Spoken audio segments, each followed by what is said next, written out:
Yeah.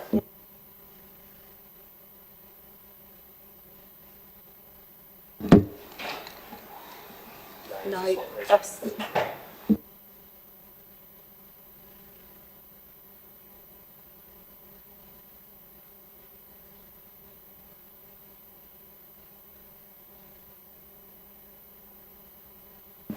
Yeah.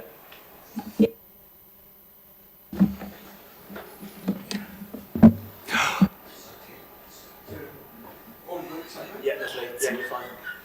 I was thinking, that's not that's not meant.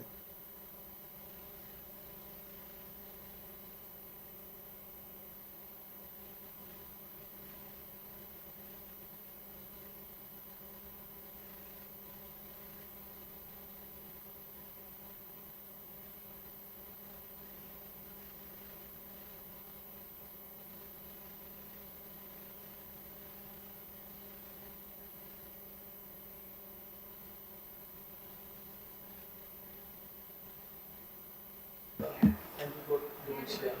Yeah. This show.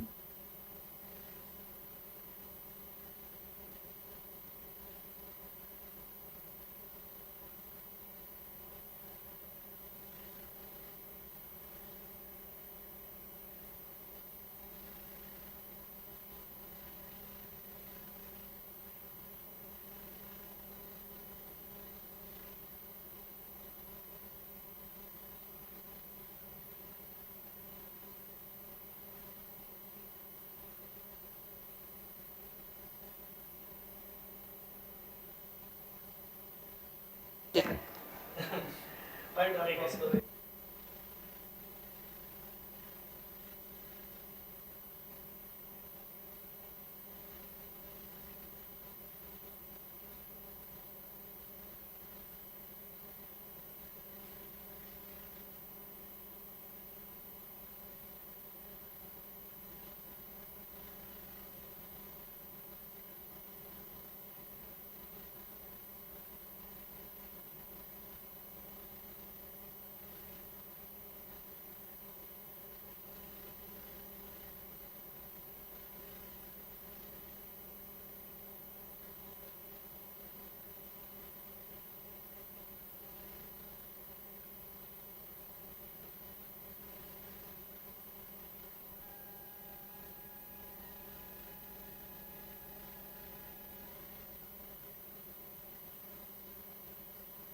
Good evening, members.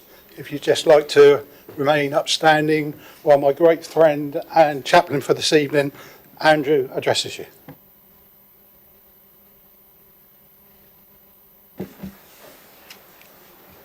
We pause for a moment to bring ourselves and our focus into this space, no matter what our day has been like.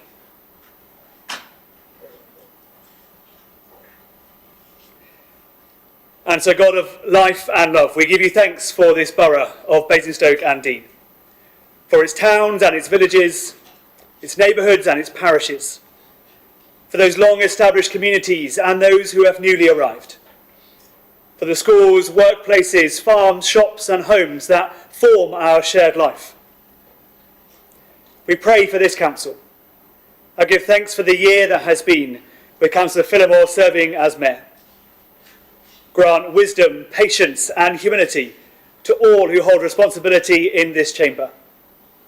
May their decisions be shaped by care for the whole community, especially those voices which are quiet, whose needs are great, those whose well-being depends on our wise leadership. We remember that every councillor here represents people and places, families seeking security, young people imagining futures, older residents who have shaped this borough for generations. As elections approach, we pray for all who will stand for office. Remind us that each candidate is first a neighbour and a fellow human being, not an enemy to be dismissed.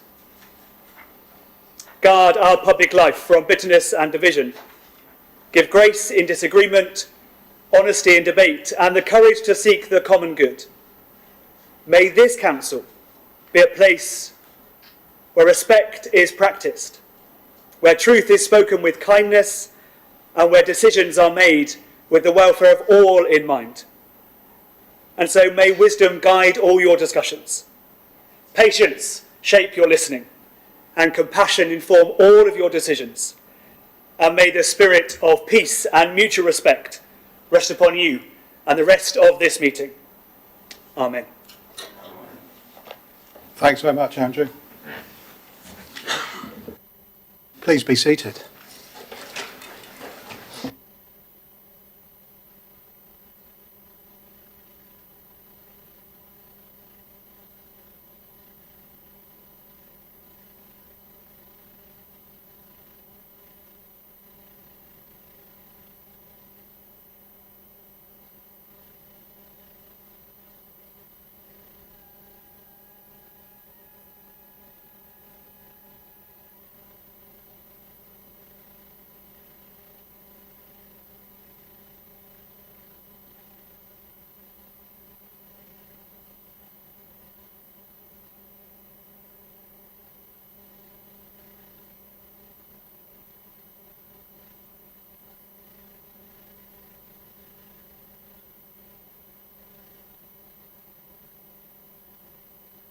Are we all settled? Are we all settled, members? Let's go to item 1 on the agenda. Apologies for absence. Councillor Harvey. Thank you, Mr. Mayor. I've got apologies from Chloe Ashfield and Michael Blackbury. Thank you. Councillor Gavin James. Apologies for Councillor Johnson. Councillor Minus Bone. In addition to those on the updates, Mr. Mayor, Councillor Court. Councillor Ibrahim. Apologies from Councillor Johnson and Councillor West. Thank you very much. Item 2 on the agenda, declarations of interest. Do we have any declarations of interest? Councillor Carr.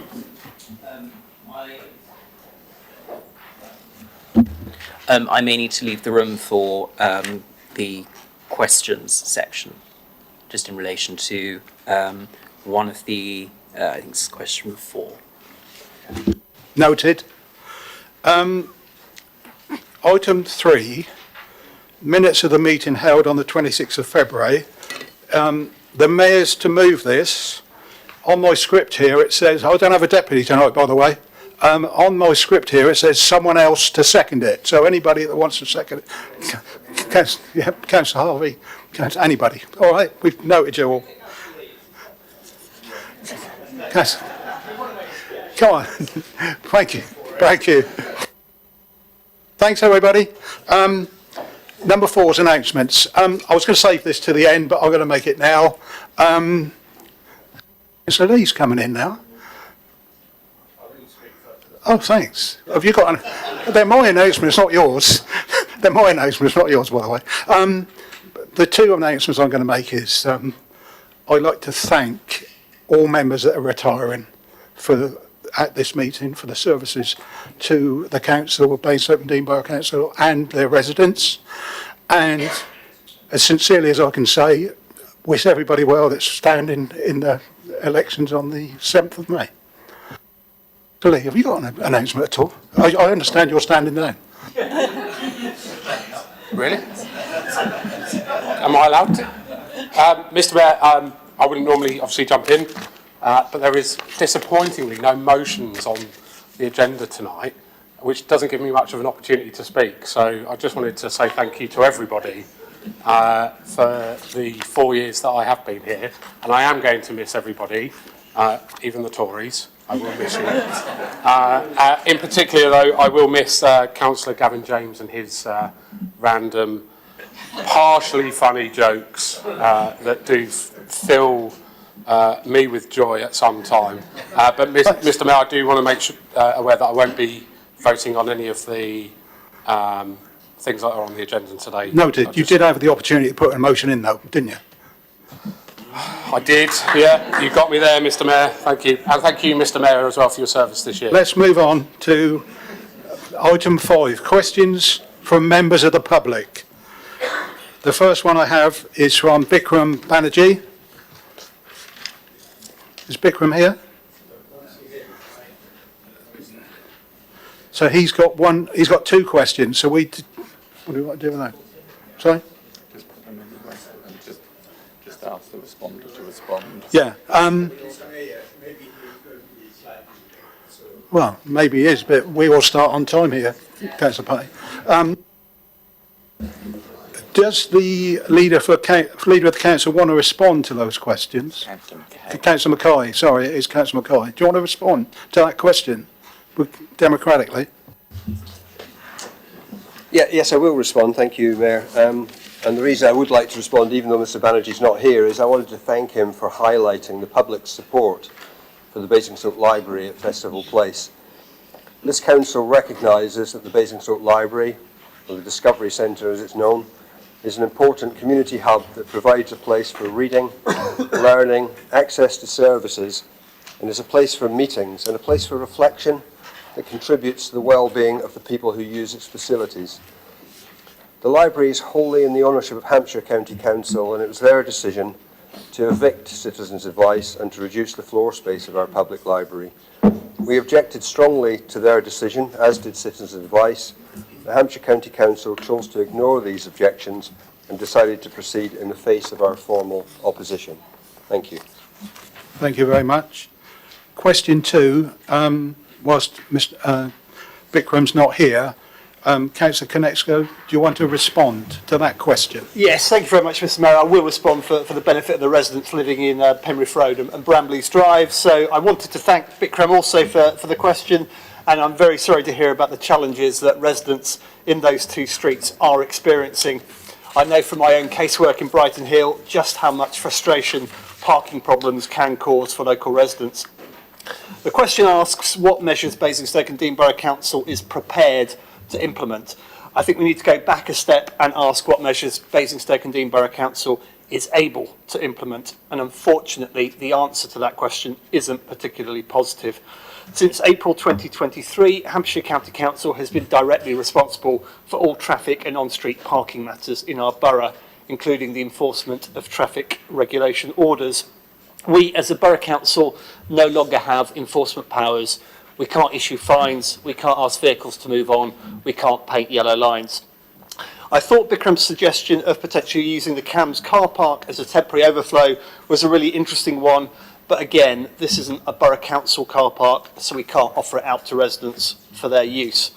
So the solution lies very much in ensuring that Hampshire County Council reviews the parking protections and improves its patrols. And I've asked the officer team here to contact their counterparts in Hampshire County Council's on-street parking enforcement team to see if they can help speed things along. I'd also encourage residents, particularly those most affected by this, to raise their concerns directly with Hampshire County Council as well, to make sure that they really get the message. Thank you. Thank you very much. Question Mr. Mayor is here now. We've moved on. Well, sorry. He can't have a supplementary if he's not listened to the response. Yes, Mr. Mayor, I did warn he's going to be slightly late, so his supplement should be accepted. I'll rule that it's not acceptable, sorry. Question 3, John Harrison, would you step forward, please, John? Thank you, Mr. Mayor. Yes, what environmental, ecological or wildlife surveys have been carried out in Downgrange Park, the area in and around the front of Miller and Carter? Councillor Tomlin. Thank you, Mr. Mayor. And thank you, John, for your question. So, as part of the initial work to investigate the reprovision of the golf facilities, a preliminary ecological assessment and a baseline biodiversity assessment, they both were undertaken at Downgrange by a qualified ecology consultant. This work was followed by surveys throughout April to October 2025 to identify whether there are any protected species on site, including reptiles and bats. In addition, an arboricultural survey was completed to identify the trees to be protected, including the root zones, to avoid any works being undertaken that could damage the trees on site. The Hampshire Biodiversity Information Centre, so HBIC, carried out habitat surveys of the wooded area next to the Miller and Carter car park in 2023 and Downgrange Meadow in 2022. And they concluded an excellent variety of species were recorded during the survey, 118 in all, with an impressive 16 species of chalk grassland indicator species recorded. These chalk grassland species have been sown as part of a chalk grassland restoration programme, although it will take a continuing targeted grassland management policy to carry the grassland restoration forward to a point where it could qualify as a priority habitat and a site of importance for nature conservation, as we call SINCs. The wooded area next to the Miller and Carter car park survey reports a scrubby site with some ornamental plantings and some mature trees, likely to support significant reptile populations. So additionally, Hampshire's Local Nature Recovery Strategy, LNRS, the mapping highlights that the meadow and area in front of Miller and Carter is an area that could become of particular importance for biodiversity. Thank you.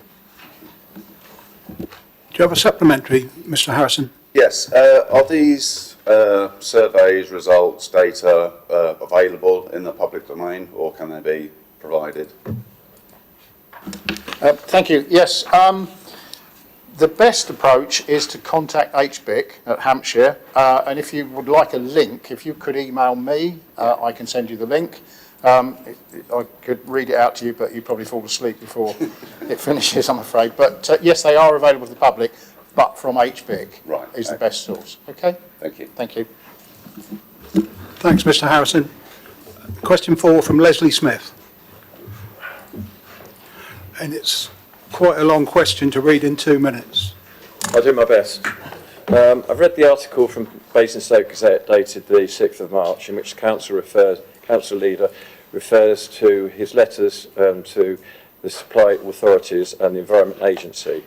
The points made were that Basingstoke and the surrounding communities are heavily dependent on the chalk stream aquifer at the time when the Environment Agency has warned historically low groundwater levels, and that includes the southeastern Basingstoke, and also that existing water management rules already limit how much water can be taken from the upper Loddon when river levels are low, and southeast water now have to bring in water from outstanding areas. that the leader and Councillor Kolechko have urged Thames Water to immediately upgrade Basingstoke sewage treatment works before 2027 target and to prioritise its site in the next investment programme. National targets suggest a cut into storm overflows is wholly unacceptable at the levels that they've set for 2040-45. They've also urged Southern Water at Whitchurch to limit phosphorus emissions and contaminant loads to achieve water framework directions. And finally, urge the Environment Agency to use enforcement powers to insist that Basingstoke is treated as a priority site for investment and to deliver the investment infrastructure before any further large-scale housing is built.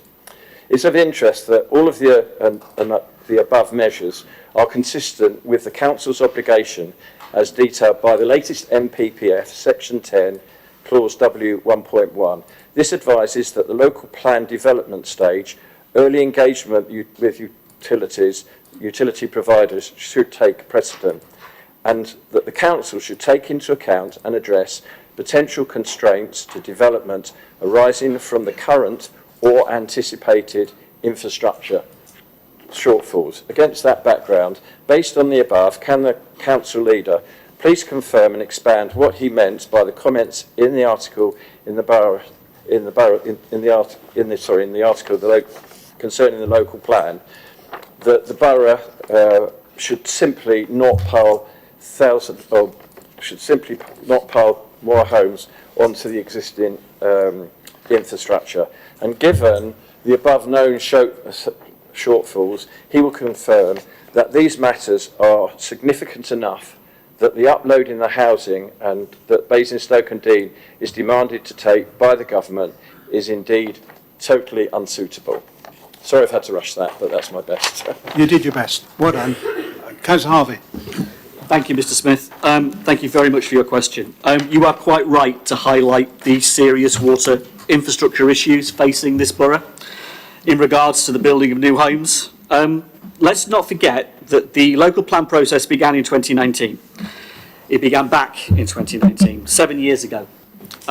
We inherited a stall plan and started straight away to move the process forward. And in that 18 months, we had a plan ready to go.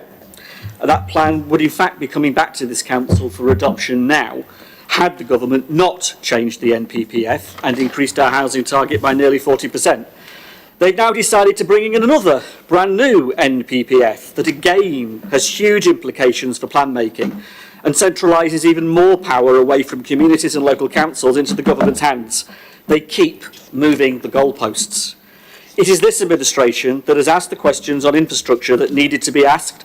We've demanded the honest truth, and our draft water cycle study and other evidence lays it out plainly. And I want to commend Councillor Kuznetsko and our officers for the work that they're doing. They've had to be fleet of foot, and they have had to adapt to an ever-changing planning legislation landscape. There are really significant points that I want to make in order that to answer your question fully. On freshwater supply, South East Water has told us directly that the housing numbers are now considerably higher than those they factored into their water resources management plan. In their own words, in our water cycle study, they say that they would not be able to accommodate any level of growth in excess of our current Water Resource Management Plan 2024 forecast assumptions. And our water cycle study says this effectively puts a cap on the amount of development that is possible within the Basingstoke Water Resource Zone. That's the Bracknell Water Resource Zone overall to them. Careful coordination of the development plans in the early part of a local plan period, in collaboration with other neighbouring authorities, is required in order to ensure that the growth doesn't exceed the Water Resource Management Plan 24 forecast. Let's just put that in context. The government has forced our housing target up from approximately 830 dwellings per annum to 1,152. That's an increase of nearly 40%. Requiring over 6,000 additional new homes on top of the 15,000 that were previously planned. South East Water is telling us clearly the water is not currently there to deliver the uplift. The solution, a transfer pipeline from the Surrey Hills Service Reservoir to Basingstoke, is not expected until the early 2030s. Until then, the water is simply not there. That pipeline has already been delayed for over a decade, and that's a key point. We have absolutely no control over the water companies or their infrastructure plans. However, we are expected to plan for thousands of houses. Developers and landowners cannot build what cannot be supplied. This will shape our local plan, and it should be considered in every planning decision that we make in the meantime. We've argued, and we vehemently believe, that the government's increased housing target was wrong. We will now work with the regulators and South East Water to protect our precious chalk streams and aquifers. The Environment Agency's response to our recent Regulation 18 consultation, which will be published on Monday, alongside the other reps that we have received to the draft local plan, is very clear, and it agrees with our concerns that we have raised.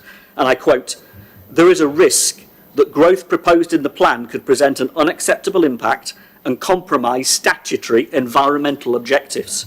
South East Water do not currently have a defined programme for the delivery of this strategic infrastructure, although its 2024 plans for this to be operational in 2030 and 31, meaning that pipeline."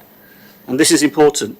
They say that the SSI that relates to the Greywell aquifer is currently assessed as unfavourable declining condition. The impact of abstraction at Greywell on the SSI is contributing to a failure of the Basingstoke Chalk Water Framework Directive groundwater body, and it is preventing it from achieving good qualitative status. Therefore, they recommend that BDBC expand the water cycle study to include an assessment of the impacts of any proposed growth on abstraction sources and relevant receptors within South East Water's zone area. The Environment Agency say it is actively reviewing the South East Water Greywell licences.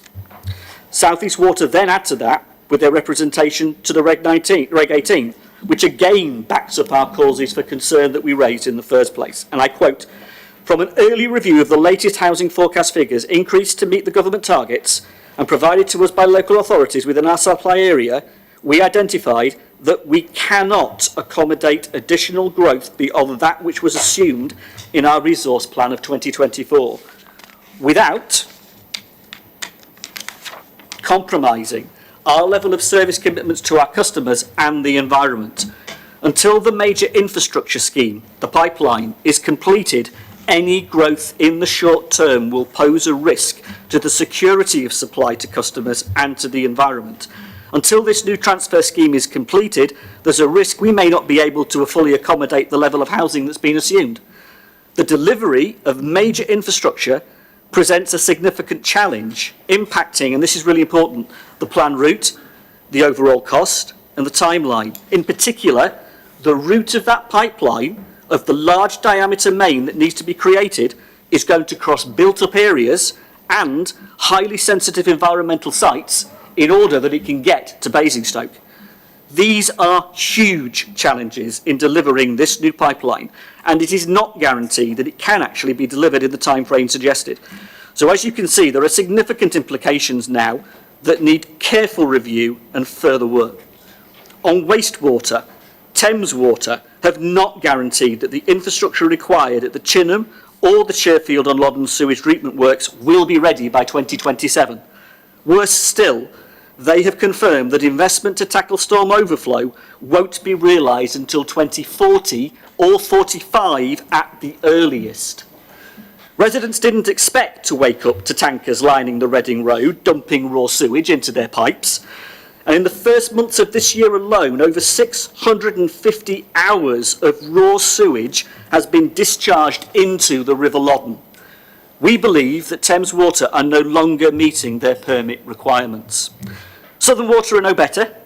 Phosphorus is the major pollutant that's threatening the aquifer and the River Test. The River Test is a site of scientific interest, supporting Atlantic salmon, otters, water voles, and key parts of the test are currently classified by the Environment Agency as being in an unfavourable condition. Southern Water are not monitoring phosphorus adequately, nor tackling in any planned investment at the Whitchurch treatment works. So we've called both of these privatised companies out for the damage they're doing to our precious chalk stream rivers. This administration takes this evidence very seriously. It is absolutely critical that we fully understand the existing supply-demand deficit the ongoing environmental harm, and the risk of further deterioration in our waterways and aquifers. We need a duty of candour to be applied to the utilities companies, because we've seen years of underinvestment, and that lack of infrastructure is now having huge implications.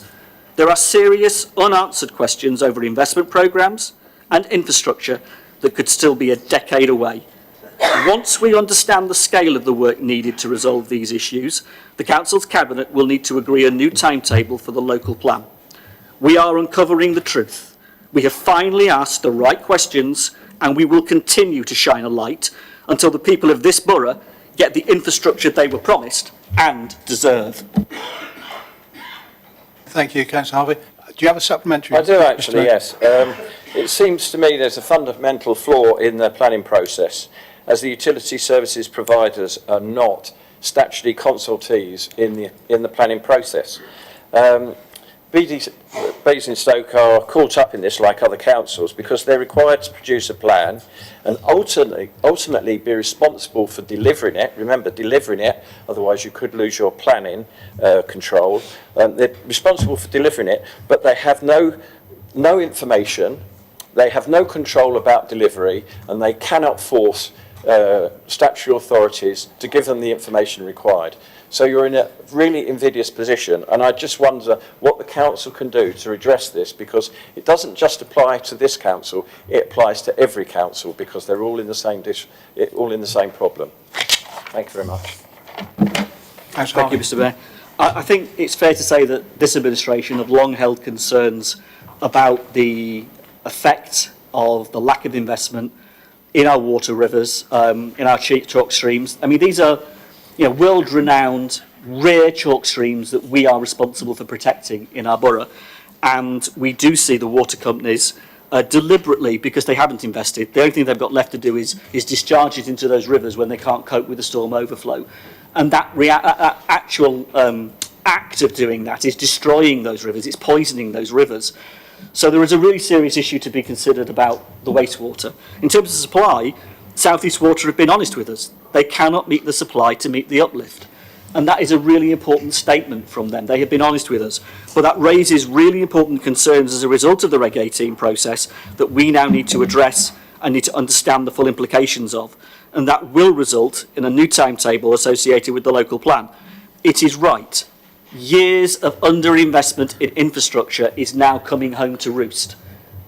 Decades of, if you think about it, over a decade waiting for this pipeline to be delivered. So that is now a major issue that this borough and many other boroughs are facing. And you're right, the disconnect between what is done nationally and done locally is a serious point here. When the government continues to get its long screwdriver out and continues to tinker with the NPPF and takes powers away from us and centralises them, it makes our life a lot more difficult trying to control and do the right thing by our residents in this important area. But we will continue to do so. We're not going to give up on this. We're going to do the work that's required in order to tell the truth of what's going on with the infrastructure that residents care about. Thank you. Question 5, Miranda Smith.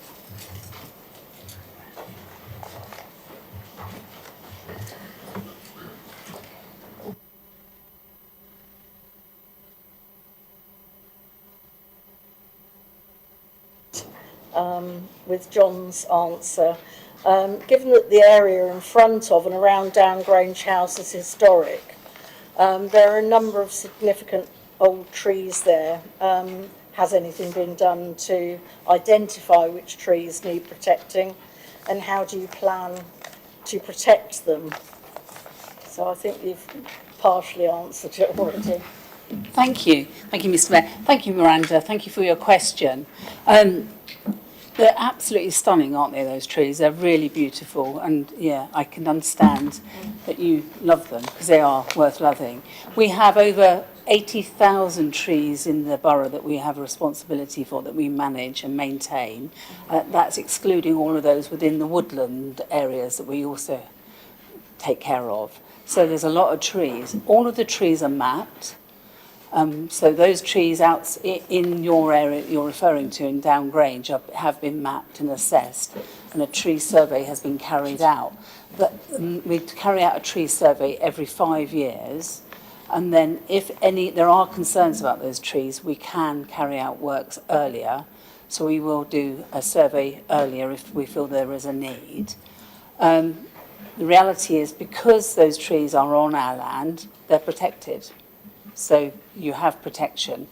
And we also have a commitment as a borough to deliver many more trees, and that's what we're doing. So just to reassure you, those trees are protected. Thank you.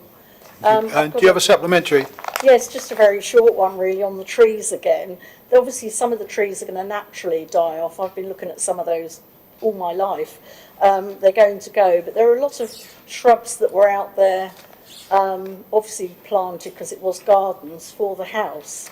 I don't see those being looked after, and I actually did ask once whether I could go out and do a bit of pruning, but was told I wasn't allowed to touch them. Is it possible to look at some of the old photographs and pictures to show what used to be planted there, and then when things die off naturally or, you know, are diseased, then they can be replanted? Because it's such a lovely area, it would be nice to try and keep that going. Miranda, I'm very happy for you to meet with me and for us to talk about what could be done going forward. Obviously, the trees are looked after by one department and grounds maintenance look after the bushes, but you know, they're doing a great job, and I'm sure if there's work to be done, we can arrange that, but what we're going to do in the future. But I give you a reassurance that let's meet and let's have a chat about what we can do. Lovely. There's quite a lot of people that are interested in trying to volunteer to help, so okay, well let me and you meet. Great. And we'll go on from there. Thank you all very right much. Take care. Thank you very much. Lucy Wayne. Lucy Wayne. Yep, hi, thank you. So in light of the unprecedented public uproar that occurred when the council picked Down Grange for their golf course, and thanks to the community of Basingstoke and some wonderful councillors here, the council now know how special Down Grange is to this town. Out of the 7,000 plus people who signed the petition, many thousands of those were Basingstoke residents and therefore voters in the upcoming election. I'd also like to note that should the council propose putting something else on Down Grange that displaces the public, the size of the fight will be exactly the same as the previous fight that we just won. So just a point for the record. But so with all of this in mind, I'd like to suggest that there's an opportunity in front of this council to make a proactive decision on securing the future of Down Grange for the public that you represent. This is a political gift and a potential vote winner. So my question is the council willing to ensure the protection of the Down Grange meadow and the whole of the area in front of Miller Carter by making both of them a local nature reserve area? Councillor Tomlin. Thank you, Mr. Mayor. Thank you, Lucy, for your question. So I can certainly state that this council is committed to safeguarding important natural green spaces to the benefit for people and wildlife by declaring them local nature reserves. And I'm pleased to say that Down Grange Meadow is on our priority list of areas to get this protective status in the future. The exact area of land that will be included is subject to a process that includes consulting with local people, but Natural England, to gather their views, along with wildlife surveys and legal checks. We've just, as you know, just started work to make land at Old Down in southern Basingstoke a local nature reserve. This process is set out in law and it takes about 18 months. So the land at Down Grange Meadow is a little further down our list, but it's on it and it's important to us. So thank you. So just to follow up to that, so you only mentioned Down Grange Meadow, so does that exclude Down Grange Park? And also, what time frame do you propose starting that 18-month process for both of those areas? Thank you. Yes, perhaps I should have said the whole area, Down Grange, and that land in the front. As I referred to in the answer to the previous question, there is a lot of value in the land at the front of Miller and Carter. Timescale, well, I can't give you an exact timescale. It really depends on the workload of these 18 months of the list and everything that's going on. But we are committed to giving you additional safeguards and granting this LNR. But it does take a little bit of time, but we're on the case. Thank you. Thank you. Whilst that's the end of questions, I'd just like to assure Mr Banerjee that your two questions were heard and they were responded to by the Cabinet members, and we will get you written replies. Okay? Agenda item 6, petitions. Any petitions? No. Item 7, resignations and appointment, call for changes to committees. Seems to be a bit late in the day for that, but I'm going to assume there's none. Question 8, pay policy statement 26-27. Got to lose a few people here.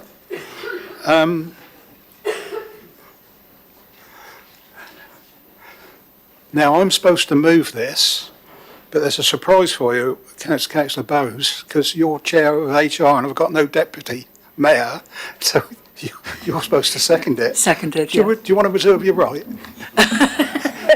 Does anybody want to speak on this matter? Councillor McCormick. Do you want to speak now, Mr Mayor? Absolutely.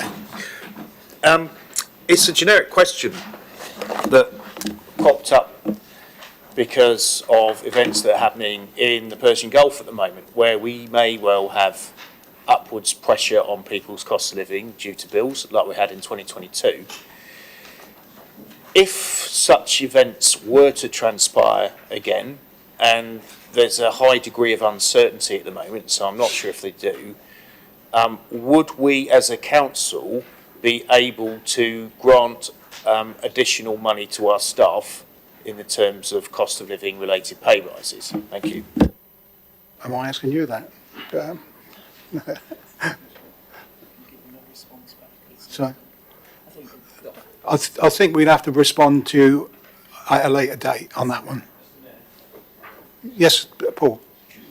Just to make a contribution, appreciating what Councillor McCormick has said, 2 quick points. First of all, there is a national process that has gone through that we need to respect, and that was involved a consultation, it involved engagement with staff, it was a clearly run process that this council is part of like every other council, so we would need to be very careful stepping outside of that process. And secondly, if that was the case, you would expect it to come through that process nonetheless, rather than the council taking individual action, because you would then be outside of those unions, you would be outside of those relationships that are agreed. So let's just tread care here. We have a very good relationship with our unions, we have a very good relationship with our staff. Let's appropriately go through the process is all, respecting what Councillor McCormick is saying. It's set down that we just need to respect the process. Okay, does anybody else want to speak on this before I move this item? Are we all agreed? We all agreed? Great stuff. We get our colleagues back in. We won't be long.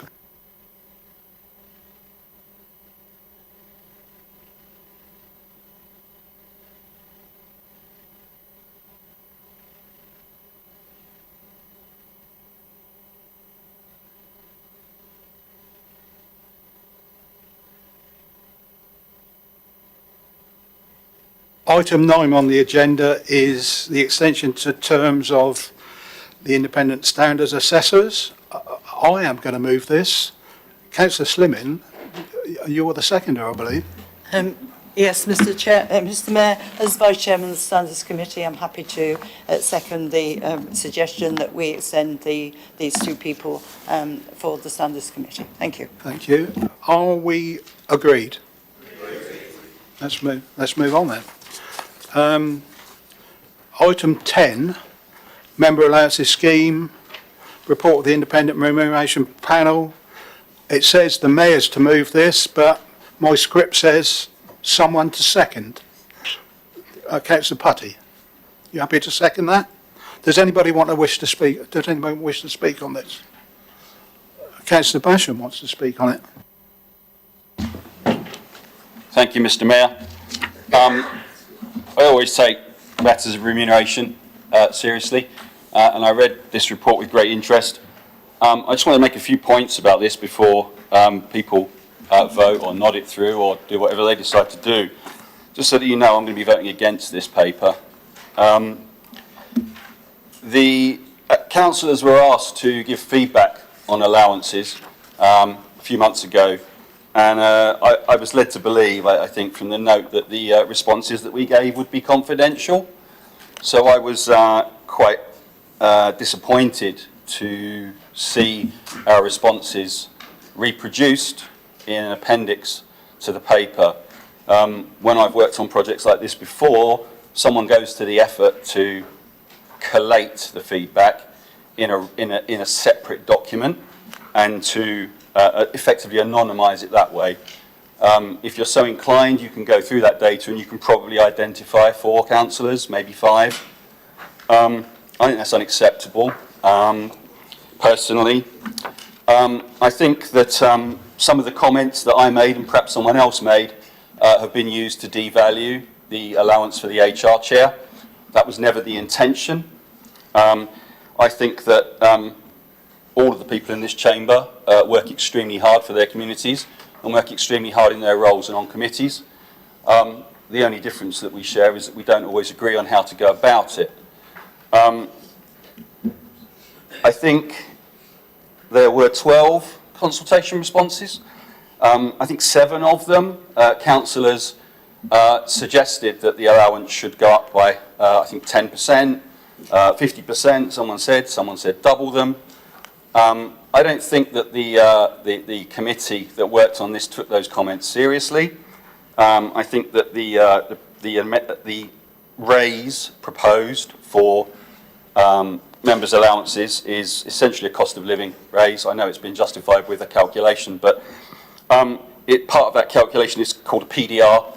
I think it's the public discount rate, on the basis that we are volunteers, and then there's a disagreement or a judgment or a discussion about how much of our time is voluntary and how much should be remunerated, essentially to encourage wider participation in this chamber, and essentially to try and move us away from being male, pale and stale, I think is the goal. The report, I just wonder what motivation or what was driving the people that wrote this report. If you look at paragraph 4.18, it talks about the public sector discount, public service discount. The public service discount of 50% to the calculation of the basic allowance. This percentage sits within the top range of PSDs applied to basic allowances by councils in the region. If you flick through the pack and you look at the actual PSD discounts that are applied across Hampshire, they range from, I think, 25 or 30% up to 50%. So we don't sit within the top range. We don't sit within the top band. We are the top of the band. Beneath that, the nearest next one is 46.6, and then there's a cluster of them around 40. I just think a little bit exasperated. I think any remuneration panel would look at that and say, why is this council at the top of that public sector discount band? And then if you look at how many residents we represent, we are over 50% larger than any of those other councils. And so I've just got a real concern here. There's a phrase about paying peanuts. And we want You've got 1 minute. You've got 1 minute. This chamber.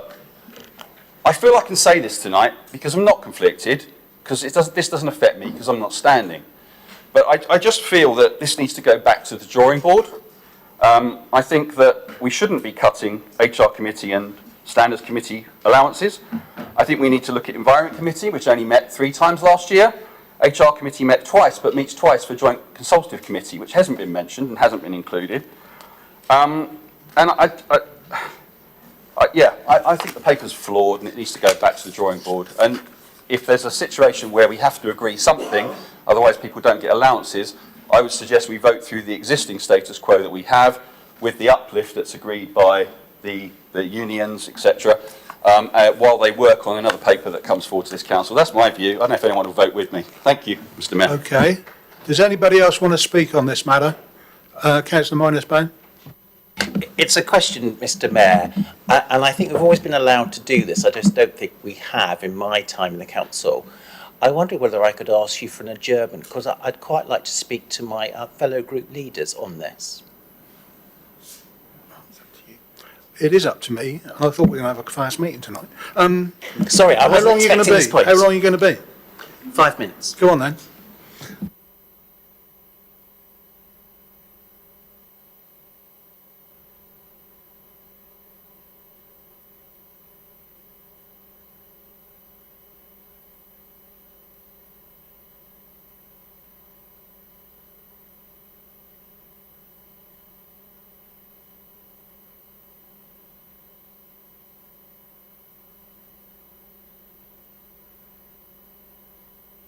You are allowed to sit down, by the way.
Members, are we ready to convene? Are we ready to convene? I'll sit down then.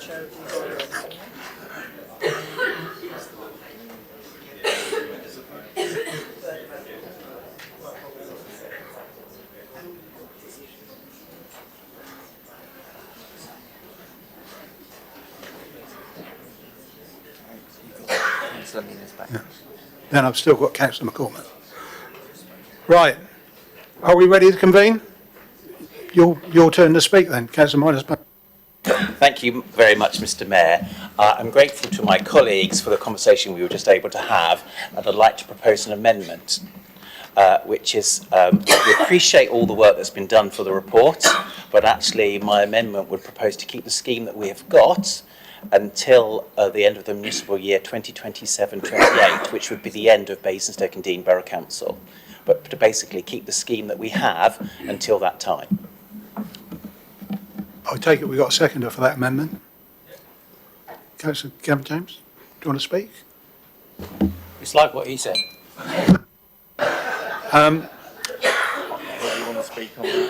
Does anybody want to speak on the amendment? No? Okay, hold on.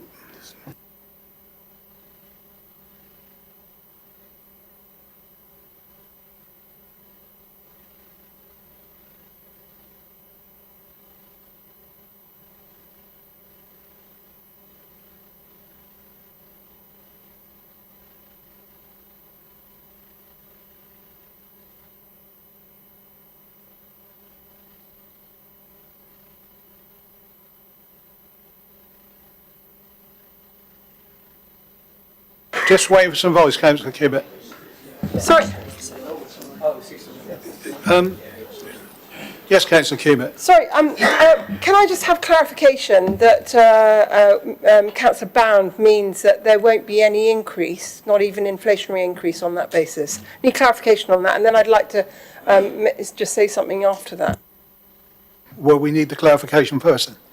There's a clarification, and also the monitoring officer has just pointed out one particular issue, if I may, Mr. Mayor, which is the amendment would be to keep the scheme as it is currently, but also to add the chair of the Buckskin and South Ham committee, because that's currently an allowance that isn't included in our scheme. So it would be the existing scheme with that addition as a new chair.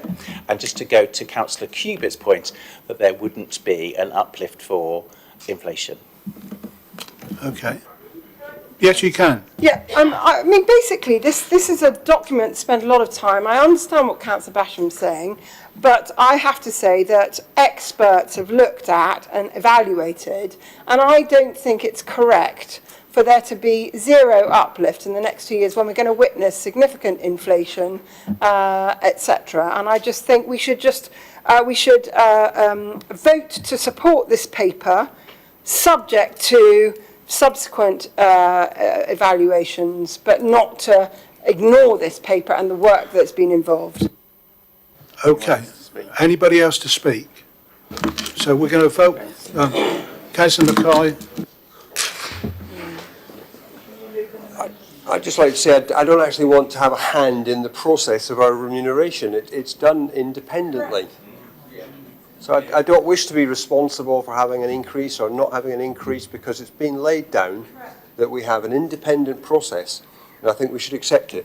Thank you. Councillor Basham again. Thank you, Mr. Mayor. On the amendment only. I just wanted to confirm that it wasn't my intention that this would result in a freezing of allowances for everybody. The point that I was making was that every single one of you in here is under-remunerated, and the report is flawed and continues and perpetuates that under-remuneration, which is why I'm going to vote against it, and I object to it. I appreciate what Councillor Bound's done to try and build bridges across the floor, which makes absolute sense to me, but I have to agree with Councillor Cubitt that this is not designed to stop councillors getting an inflationary rise. It's absolutely the opposite. Okay. Anybody else on the amendment? Councillor Ganesh. Is there any provision in our constitution to have a mid-year review? The answer is no. What is it? Mr. Mayor, I agree that there's a lot of time and effort that's gone into making this report, writing this report, and I think that although there may be aspects of it that we're not happy with, I would like to record, rather sensationally, that I agree with Councillor Cubitt.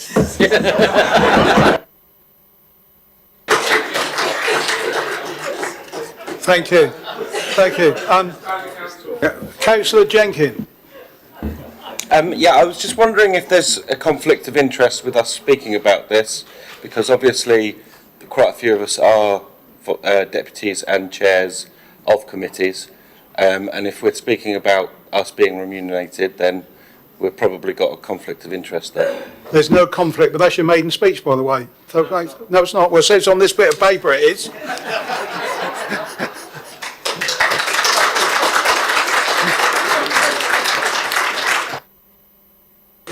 Councillor Harvey.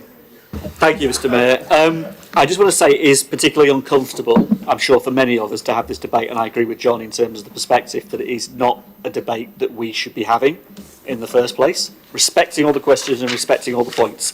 Nonetheless, here we are. So there are three options, aren't there, as I understand from colleagues sharing what are the three options. We either keep the existing allowances and that's it.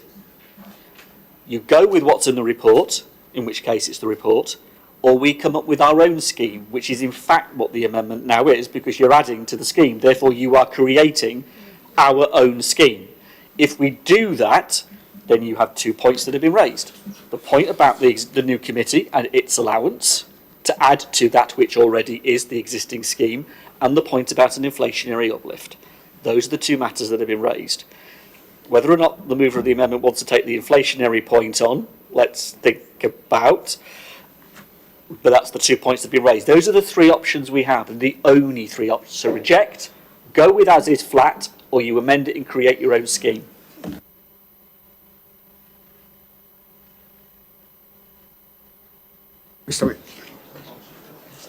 Are you still speaking on the amendment, Councillor Putty? Yes, Mr. Mayor. Mr. Mayor, thank you. Yes, I remember the independent body when first actually was instituted to look at our allowances. And I was part of it. And I know how much work go into it. And I think, I don't know whether this amendment about to adjourn and so on would really be beneficial. But I think that that independent body, the work that they have carried out, it's so good because I have been part of it, so I know what it is. So I would really go not with the amendment, but with the main thrust of what's been said. Thank you. Is there anybody else to speak on this amendment? Councillor Miller. Thank you, Mr. Mayor. I'm not quite sure it's on the amendment, but it's certainly to address one of the issues raised about this additional committee. We're coming up to elections. We start a new municipal year after the elections. That's the time to actually identify a new committee, and then the chairman would get the appropriate remuneration. We could leave it till that new municipal year. Thank you. The committee's already been established, not in any municipal year. Councillor Basham again. Thank you, Mr. Mayor, for indulging me a third time. I'm just going to say very quickly, it's my recollection. Apparently you can't speak again. Well, I am. 17th of July 2025, the mover of the motion to create the Buckskin and Southam chair and the seconder, the mover of the motion was Councillor Watts, and he said at the time he would do it for nothing, and he said that his seconder would too. Thank you, Mr. Mayor. Okay, thank you very much. Anybody else want to speak? Because we're going to take the amendment first. Do you want to get him to clarify the amendment? Do you want to clarify the amendment? I just wanted to be clear, Mr. Mayor. I think I heard from Councillor Harvey a suggestion that perhaps there should be an inflationary uplift if we're creating. No? Okay. Okay, so my suggestion for the new scheme has been defined by adding the new committee is then an uplift of 3.2% taking into account inflation. So you've changed your amendment? Yes. Is that seconded? The change to the amendment, is it seconded? Councillor Basham. Councillor Basham. Councillor Basham seconded it. Yes? Not speak. You can now, it's been changed. Thank you, Mr. Mayor. I second that. Well done. So,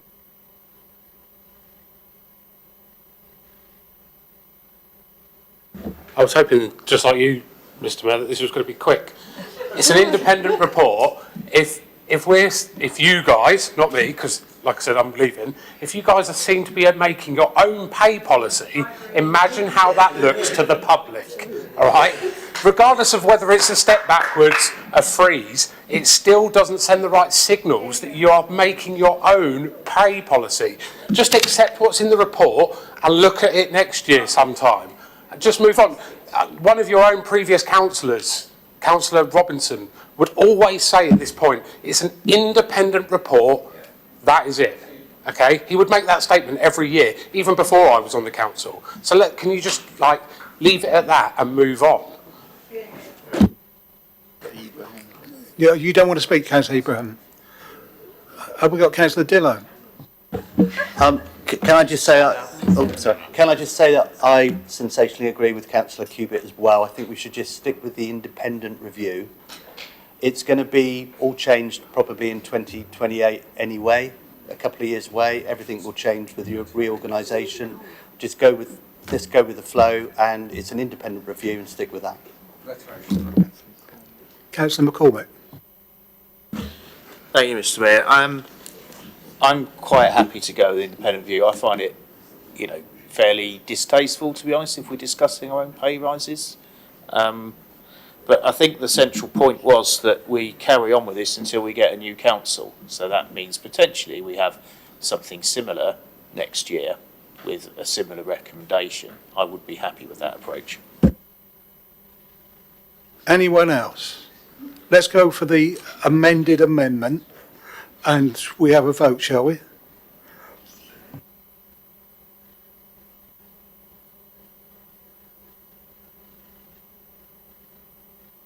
Yes, we are aware we're voting on a scheme as proposed by Councillor Minus-Bain.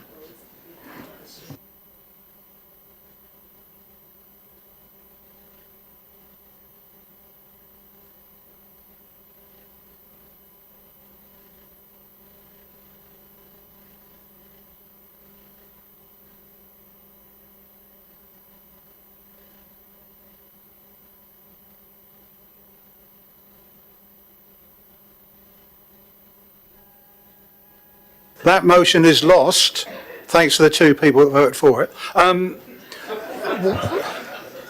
We're now going on to substantive.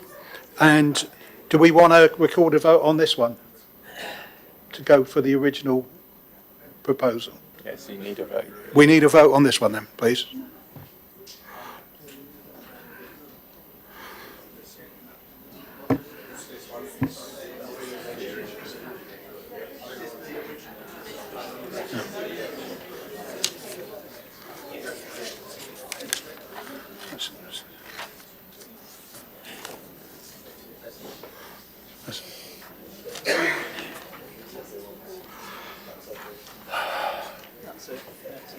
Carried. Let's move on to 11. Questions from members of the council on notice. We have 4, and surprisingly, none from Councillor Dillo this one.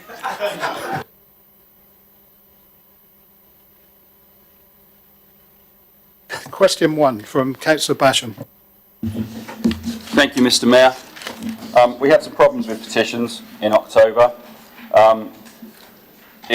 I cast my mind back to October 24, I think it was, when officers brought forward some suggested changes to our petition scheme, which I did what I just did actually, which is objected to them and caused a paper that was going to go through very quickly to slow down rather dramatically.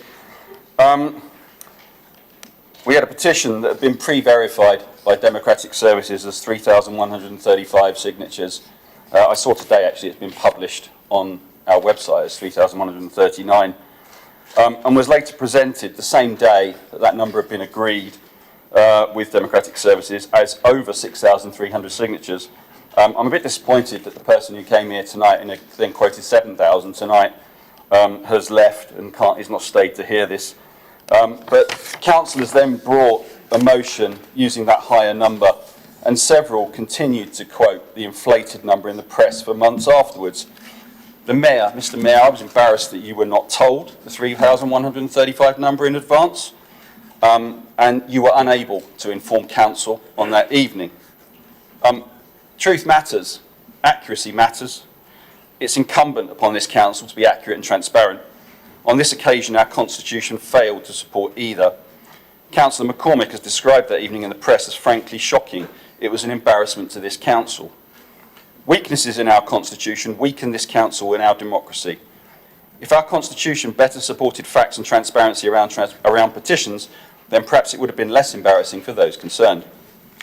Our housing target and revised local plan are contentious. We can expect more petitions. The Save Buckskin and Southam petition was at 2,650 signatures today. How many are actual residents affected actually by the plans? We cannot afford a repeat, nor work with numbers that are potentially 100% overstated when change.org is used as a platform. Numbers potentially 100% overstated may affect council and officer judgment. We must learn from our mistakes and act. Can the leader please update me on plans to review our constitution in this regard? Mr. Mayor, I've been named in that. Councillor Harvey. Thank you, Mr. Mayor. I think it's important just to say that we all respect petitions, and they are an important way for residents to raise concerns. And while we do accept petitions from other petition platforms, these may attract many signatures. Now, we only count those from people who live or work or study in the borough, but this means that the total number of signatures on a petition may not be the same as the ones that we count. Exactly is the point being made. For example, for triggering a council debate, if the number reaches 4,000. Officers are working on a revised petition scheme to address issues which were not agreed on the last occasion the scheme came before Council and other matters that have since arisen. The monitoring officer has confirmed that the draft revised scheme will be ready for presentation to the Constitutional Working Group for review in the new civic year following the election period. They'll be bringing it forward. Do you have a supplementary? Thank you, Councillor Harvey. Thank you, Mr. Mayor. I do have a supplementary question. Councillor Harvey, can you assure me that these new changes to the Constitution will require the confirmed petition number to be published by council officers and communicated to the Mayor before the meeting to stop the inflation of statistics and weaponisation of our complaints process for political gain? Thank you, Paul. The key point is that the Constitutional Working Party is going to debate that very point, and they will bring those proposals forward. I can assure you that the points you've raised will be captured and they will be debated. They will not be lost in any way, shape or form. The officers that bring it forward will then provide the constitutional changes for this chamber following the Constitutional Working Party to decide in terms of the changes. Thank you. Question 2 from Councillor Minus-Bound. As per the update paper, Mr. Mayor. Harvey. Thank you, Simon. Our bid for the next phase of the competition to become Town of Culture has got to be submitted by the 31st of March. Now, we'll be bidding on behalf of Basingstoke and Dean's Cultural Compact, who will be agreeing and planning and procuring and commissioning the delivery of the programme if the bid is successful. It is a wonderful opportunity to showcase Basingstoke and Dean. The Cultural Compact has worked collectively with its members, who have in turn consulted with their own audiences and stakeholders, resulting in a shared, shaped vision of the bid. Statements of support and ideas have been gathered and will be published via the Love Basingstoke website, reflecting local backing. We've had over 30 statements of support from individuals and organisations and local businesses. There are many blogs, which the Gazette is now picking up and publishing. Young people have been central to the process, and QMC has involved over 1,800 young people being directly involved in shaping and giving comment to the bid. We've also engaged widely with families and residents, and at a town centre pop-up event attended by over 600 people, participants shared their stories about what makes Basingstoke special. And this idea of what makes Basingstoke special, Basingstoke's story, needs to be at the heart of the bid and the heart of how we promote ourselves within the bid to government. An additional 200 responses have been gathered during the Let It Glow Festival, and identifying particularly there that culture is at the heart of our local identity. 60 stakeholders from across all sectors attended a dedicated event, and they helped shape the strategic direction of the bid for the 31st of March. We're going to establish a Basingstoke Cultural Partnership panel that's going to be made up of residents, young people, artists and community representatives if the bid is successful. That group will act as the cultural decision makers and help commission and allocate funds. And it's going to embed a really important point that communities design and deliver the projects in the spaces that they already use. It's not just in our amazing cultural facilities, but that we take this to the communities that are directly involved. So local people participating and leading the project, and particularly developing skills and confidence and ownership of this whole bid. In direct answer to your question, wrap it up. I will. In direct answer to your question, we are already the main sponsor for the Place to Be Proud of Awards. We have specifically sponsored the Lifetime Achievement category, but I spoke to Destination Basingstoke at the Town of Culture event last Friday, where we specifically discussed this category, and we are looking at sponsoring it too, and we'll work on when to confirm it. Do you have a supplementary? Just a statement, if I could be indulged, Mr. Mayor, which is brilliant news. Let's see that we support it 100%. Okay. You don't want to answer that, Paul? Or... Thank you for the support. Thank you. Question 3, Councillor Tuck.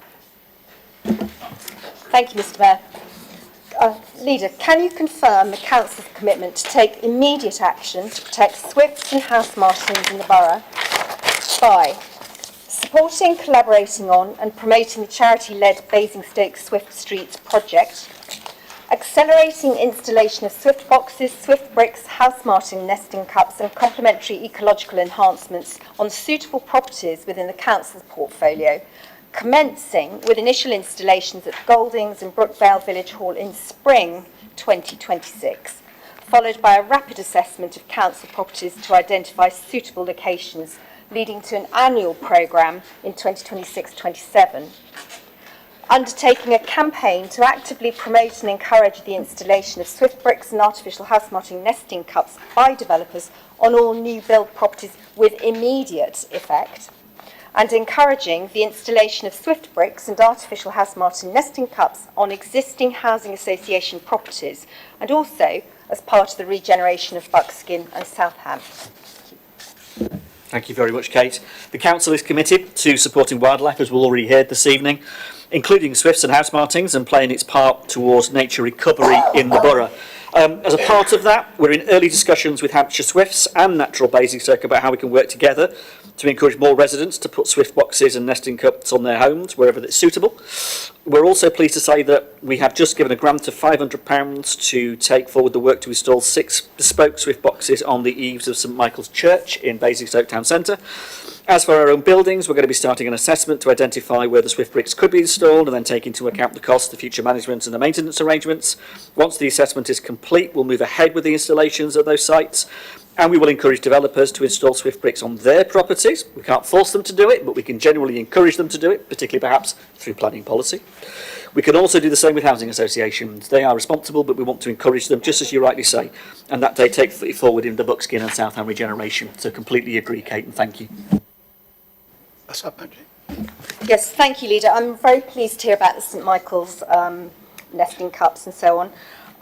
Couple of things. One, we seem to have moved extremely slowly on our own property portfolio. I do think we could step on the gas. Swifts are due back imminently, and I really think we could manage to get something done this spring season.